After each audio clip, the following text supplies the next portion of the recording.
ବର୍ତ୍ତମାନ ଦୁନିଆର ସବୁଠାରୁ ଧନୀ ବ୍ୟକ୍ତି କିଏ? Mukesh Ambani, Gautam Adani, Elon Musk, Jeff Bezos. ଉତ୍ତର ଏଲନ୍ ମସ୍କ। ଆଧାର କାର୍ଡ଼ କେବେ ଲଞ୍ଚ ହୋଇଥିଲା? 2009, 2012, 2007, 2013। ଉତ୍ତର 2009। ଉଡ଼ାଜାହାଜର ଉଦ୍ଭାବନ କେଉଁ ଦେଶ କରିଥିଲା? ରୁଷିଆ, ଜାପାନ, ଚୀନ, ଆମେରିକା।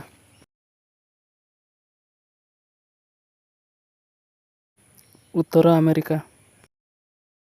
କେଉଁ ଦେଶରେ ବାପା ଝିଅ ବିବାହ କରନ୍ତି? ବାଂଲାଦେଶ, ଭାରତ, ପାକିସ୍ତାନ, ଆମେରିକା।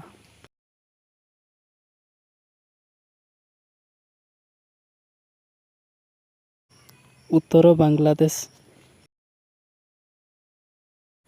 ଭାରତର କେଉଁ ରାଜ୍ୟରେ ମହିଳା ସାକ୍ଷରତା ସର୍ବନିମ୍ନ?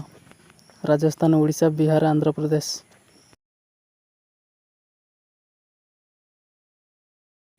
ଉତ୍ତର ରାଜସ୍ଥାନ। ଭାରତରେ ସର୍ବାଧିକ ସିନେମା କେଉଁ ଦିନ ହୋଇଥାଏ?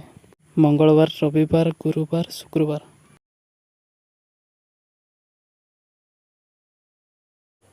ଉତ୍ତର ଶୁକ୍ରବାର।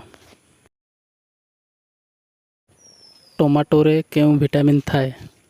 Vitamin A, vitamin D, vitamin C, vitamin K.